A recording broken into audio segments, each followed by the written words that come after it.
And I think it was time to just kind of silence everything, show that picture and show what he did. And just, everything spoke for itself last night. 4 touchdowns in the first half, finished with 5 against a defense that, I don't know. You bring a great cornerback to a bad team and nothing changes. Yep. And that's universal. I think that's not a Rams problem. I think that's just a football thing. I have a lot of thoughts about what happened to the Rams and just kind of where they're at right now. Yeah. And last night, I think really solidified that the honeymoon is never coming back. At least not right now with this group. Maybe not with this quarterback. I think the coach will be just fine because he is smart.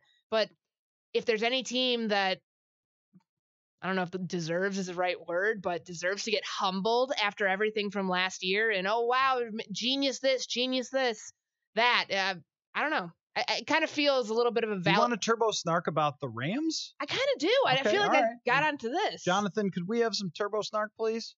Florid. I expected a turbo snark about Lamar, but I'm good with this. I mean, I'm good with this. But I've never been on the Lamar should have been a wide receiver bandwagon, or Lamar can't throw the ball correctly, or anything else. Well, that's what you would snark against the people who were, which is what I've been doing for months and really since the draft. But turbo snark on the Rams. Go ahead. I'm just frustrated with the whole thing. This is a team that, yes, injuries have decimated the offensive line. Todd Gurley's degenerative knee. Like, it seems that they put too much cart before the horse this season and got a little arrogant that they got through the NFC West when it was in a far different shape than it is now. And I just look at the situation of where they were last year and all of the hyperbole that was in superlatives that were tossed the way of Sean McVay, Jared Goff, Todd Gurley, all the receivers, the defense, et cetera, et cetera. It just shows you how quickly things can change in the NFL. Yes. And that you can get caught with your pants down, essentially, if you're not prepared for it. Jared Goff is a system quarterback, and that's fine. But, they're a team that runs a ton of 11 personnel, and they can run out of it too. I think it was interesting. It took so long, this many weeks into the season. What are we? We're week 13? Or I guess it was the end of week 12, their game last night, for them to start incorporating screens some more, for them to start incorporating some of the things that made him so successful last year. And then on top of that, think of some of the decisions that they've made. They give Gurley that big deal. Yep. They give Jared Goff that unheard of extension for somebody who honestly really hadn't earned it at that point. They're totally screwed with a Jalen Ramsey thing. That was dumb in hindsight when you think they don't have 2 firsts. Yeah, they don't have like a first round pick for 4 years. Like, your offensive line is a mess. Everything that looked good at one point with this team is now just a memory. And I don't know if this is really turbo snark, but it is kind of nice to see the team that allegedly was, I'm sure people like Mike Zimmer, in all of the, the Sean McVay is the boy wonder of the NFL. It's probably nice for some people to see them getting taken down a notch. And just as somebody who covers the NFL, it felt too much too soon. Just in the way that, from the rise from 2017 to where they were at in 2018. And I still go back to that Bears game and thinking how terrible the Rams looked late in the stretch last year. And they got a lot of lucky breaks. So, at this point, they should not have been in the Super Bowl if not for a horrendous call against the New Orleans Saints. So it feels like a dose of humble pie. And, I'm here for it this year because of how top-heavy the NFC is, that you should really only have the best teams among your 6 seeds. And I'm even of the belief, too, that I think I said it last week on the show, that I'm just not ready to go all in on the Vikings yet to believe, yes, this is a Super Bowl contending team. It's a playoff team for sure. I don't think that that's in question at all. Just look at where the rest of the NFC is with the Rams and the Panthers and the Eagles and just how far back they are, at least right now in the standings. But the Rams are kind of this example that we can't just look at a season as a microcosm for what's going to happen down the line. Like, regression happens. The Vikings could very easily be in a situation like the Rams, if given how good they are right now, if pieces start to move next year. That's exactly what I wanted to talk about, because everyone knows who listens to the show knows that I looked at Lamar Jackson in the draft and said, that's a guy the Vikings should pick. Just look at him. Did anyone watch this man throw the football in college? He could throw the football. Don't worry about it. Just get him. And since that didn't happen, he goes to the Ravens. Now they're great. Now he plays like an MVP. It's a great franchise with an amazing offensive line and coaches and all those things. And I can't tell you anything new about Lamar Jackson at this point. He's awesome. He should run away with this award. As good as Russell Wilson is playing, Yeah, I think it that is. he I should. think I we're think he seeing a should run special away season. with This is award. completely different. When you could be in the top 10 in rushing along with a great passer and throw 5 touchdowns like you did last night, yeah, he's running away with the MVP. And we're going to talk with Alex Boone in the second half of the show about which quarterbacks you would pick, how you would rank them for the next 5 years if Lamar Jackson would be your number one quarterback. So we'll get to that. But I was watching that thinking, am I looking into the crystal ball at the Vikings' future with the Rams if they sign Kirk Cousins to a contract extension? Because Jared Goff had everything over the last 2 years and put up insane numbers. He won a ton of games over the last 2 years, got them to the Super Bowl, and he averaged over 8 yards a pass attempt, over 100 quarterback rating, and went 24-7 between 2017 and 18. Yet I still feel like you could have seen it coming that Jared Goff, once the pieces around him started to slip, once Gurley wasn't as good, once the offensive line wasn't as good, and Roger Saffold left, and did John Sullivan retire? Right. Yeah. So, I mean, they lose those pieces. And Andrew Whitworth was only going to be an elite player for so long. He wasn't going to go into his 40s as an elite tackle, or I don't know, what is he, 37 or something like that. Eventually that would slip. Eventually maybe a receiver would get hurt or whatever else might happen, and it starts to fall off. Your defense isn't as good anymore. And then people start to figure out McVay. They always start to figure out the offensive genius, even if it takes 2 years. And with the Vikings, there are a lot of similarities here with the way that Kirk Cousins is playing. In terms of Kevin Stefanski and Gary Kubiak have worked together brilliantly to scheme up Cousins, and it's been the receivers as well, the depth of weapons. The offensive line has been improving over the last few weeks, and your defense is still a weak point, but everything has sort of played in Kirk Cousins' favor, including the fact that Irv Smith has jumped right in and been great, and Delvin Cook has been the centerpiece of the offense. So this year, everything is lining up the same way it did for the Rams over the last 2 years. But then they decide to go all in on Jared Goff and say, you know what, we're going to pay this guy. He's our franchise quarterback. And now in Los Angeles, they've got to be looking around going, okay, what is our future? Because like you mentioned, they don't have draft picks. Mm-hmm. They now have a quarterback with a huge contract. They have a running back with a huge contract. And they owe Jalen Ramsey like $100 million. Have they extended him a deal yet? Well, they're going to. Either they franchise him or they're going to owe him that. Right. So, I mean, it's going to be... There would be no purpose to trading for him if you're not going to. No. So they're going to be locked into him. So, yeah, like, I mean, I just don't see how all of these decisions, because you're basically handicapping yourself for the next few years based off one season. And realistically, couldn't you see Minnesota kind of doing the same thing? Like, let's say this becomes a year that they reach expectations of getting to the NFC Championship and maybe going beyond that. But if that happens, you're looking at a long-term extension for Kirk Cousins. You're probably looking at them extending Dalvin Cook. You're looking at trying to keep a bunch of the pieces of the puzzle together on defense. Like, it gets tricky. And sometimes I wonder, do we go all in when we see success because it's a win now league and think, okay, we can replicate this. This can be a year-to-year thing. Yep. Without looking at like the repercussions of injuries, of regression, of people moving on to different jobs. Like if you get a new coordinator, is it still the same offense? Like, I think it's tough. It is. And then you have your salary cap situation, which becomes all of a sudden very tricky.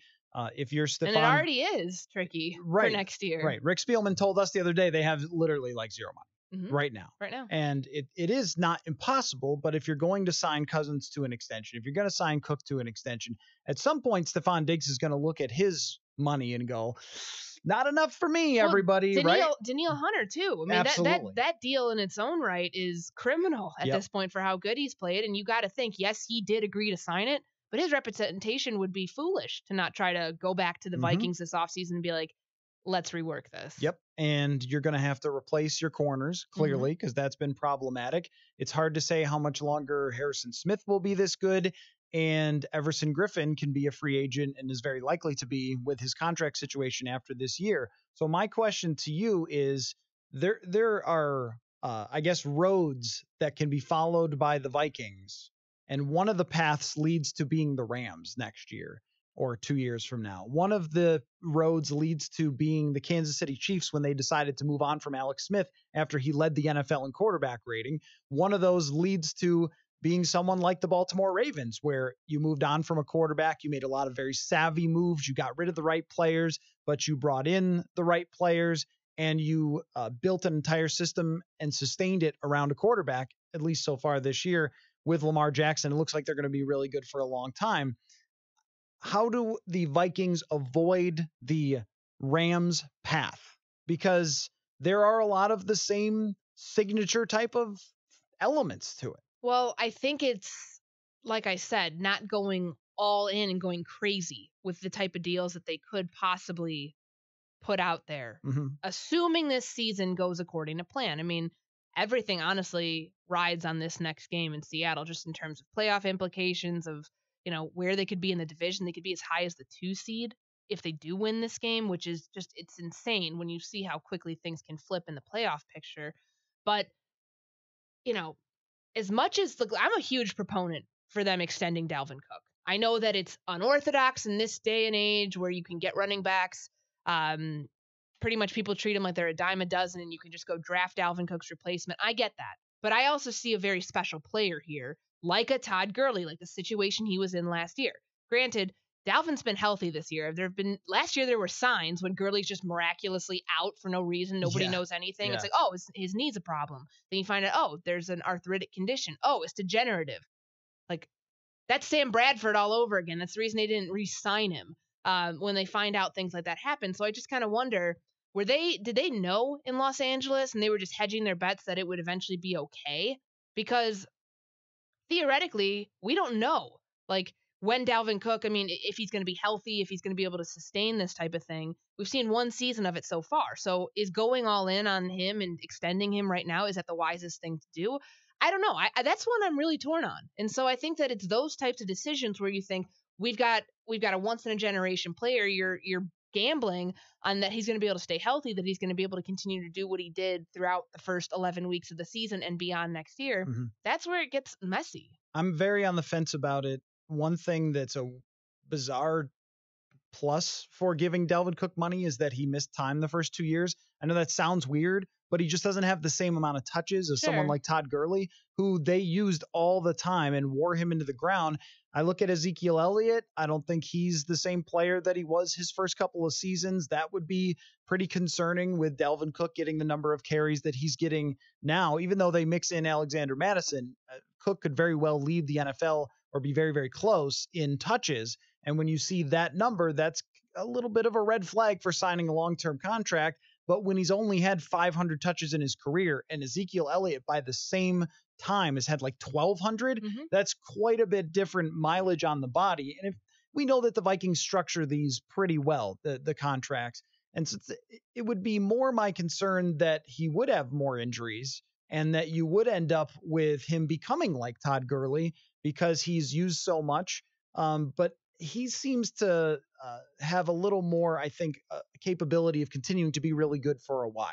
Like there are running backs who have made good on their second contracts, and I think he could be one of them. Because I do too, and that's why I'm so on the fence about it, because if you let him go, there's going to be some other one of the 31 teams that's going to say, hey, they just let a diamond escape out of their, I don't know, what diamond mine. Sure. That work? Okay. No. That's fine.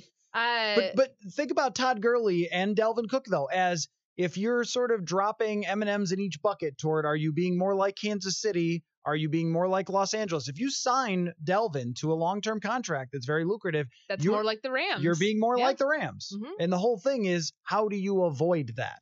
And there's another part of it, too, of how do you avoid, if and when Kevin Stefanski leaves, of having your quarterback fall off, which brings me to this question.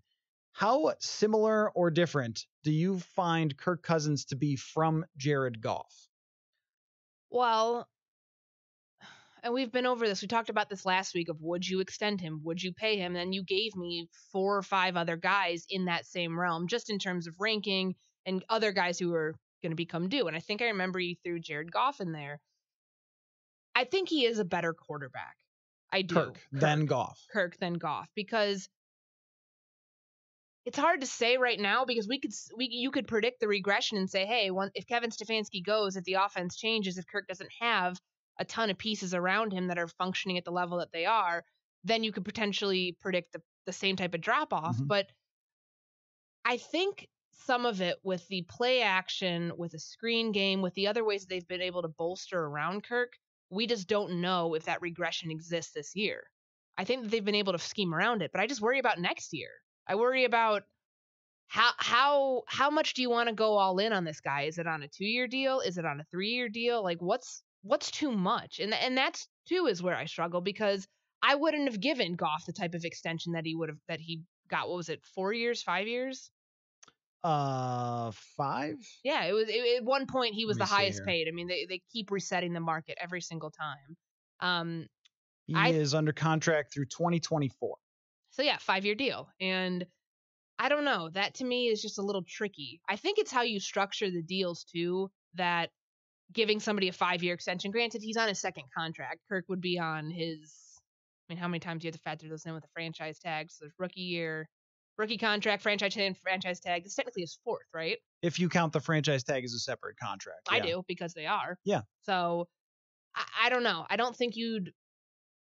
think there's less risk in giving Kirk a 3-year extension than there would be with Jared Goff coming off one season and giving him a 5-year extension. I agree with that. Next year, the cap hit for Jared Goff is, don't drink water while I'm going to say this because you'll spit it out, $36 million for Jared Goff, 18% of Los Angeles' cap. This year, last year of his rookie deal, is 5.6%, which is like a expensive running back. And then that's going to triple next year. Good luck to the Rams building the roster back up around him like they did on his rookie contract. Especially when you don't have draft picks. Right, and they have no draft picks, and they're going to have to pay Jalen Ramsey. Like, they are in a very, very tough position. But so with Jared Goff, I think you're exactly right to say that Kirk is a better quarterback than Jared Goff. But we're seeing Goff in a very bad position without an offensive line, with people figuring out his coach, without a defense to ever bail him out. And his receivers have been absent or hurt. Cooks has been hurt. Woods has been away from the team at times. And so Cooper Kupp is not a guy you're going to rely on as a number one receiver. And Gurley is not giving them anywhere near. I think that was the big thing. And that's what I would say about Kirk, too, is that the way Dalvin Cook is playing is really helping raise the level of Kirk Cousins. And the surrounding weapons are allowed to flourish as much as they are, in part because of Dalvin Cook and what he's doing. If that doesn't happen next year, like it didn't happen last year, that's where I wonder if Kirk can overcome that. And Jared Goff clearly has not been able to overcome that. And the difference between the two is probably that Kirk is a much smarter guy, I think. Like he can read his own defense. He doesn't have to have daddy do it on the sideline. I'm sorry, it is embarrassing. Yeah. It's embarrassing that your coach has to read the defense for you. But that worked before. It doesn't really work anymore. And I wonder if teams borrowed from Mike Zimmer and messing with them after the thing goes out and he can't hear from McVay anymore. But last year, now here's a stat though. Last year with Jared Goff, his QBR, that's your ESPN statistic, was 63.1, which is really good. I mean, that's going to put you in the top 10, but it's not going to be like number one. This year, Kirk Cousins, QBR, 63.1. It's exactly the same. They both had everything going for them. Everything was looking great. And then a big fall off for Goff. I mean, that has to be your biggest fear if you're the Vikings, is if we sign him to this massive deal after this, can it be sustained? I would also say that this would be your case, if you were going to make one, for why the Vikings should have traded for Marcus Peters, or traded everything for Jalen Ramsey, or traded for Minkah Fitzpatrick or something like that, is Kirk is having his best year of his career.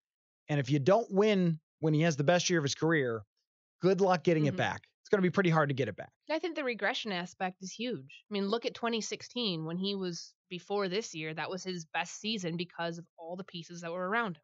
A really good offensive line, a sustainable run game, great weapons at wide receiver that gave you a deep threat. It gave you a guy in the slot. It gave you a tight end option. He had all these pieces around him. And what are they? They're 9-7 team that year. Like, I think that that's part of it, that we know Kirk is at his best when everything else around him is at its best. Yep. And you just can't rely on him to be able to overcome that, just given the sample size you've seen of his career beyond this season.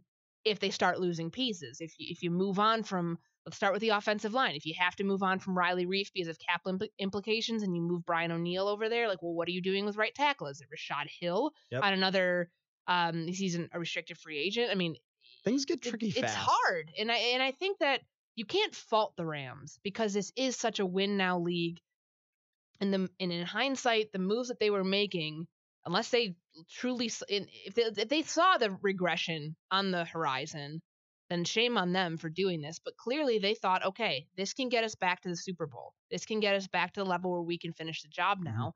And the gamble has worked against them. That's as simple as what it is. I mean, unless you have one of the top 5 quarterbacks that are going to perform week in and week out and year out, everything else seems to be a gamble. And they thought they were doing the right thing back week 6 or 7 of the season by trading for Jalen Ramsey, thinking, okay, this is a spark that our defense needs. But I think that's the move that hurt them the most, because anybody knows you can't bring a great cornerback and put him on a bad defense, a defense that had a lot of holes on the back end with guys going to IR. You trade Marcus Peters away. Aqib Talib has his issues. You couldn't expect him to fix all of the problems. Right. And just expect also Wade Phillips to continue to be a really good defensive coordinator when he's like 100.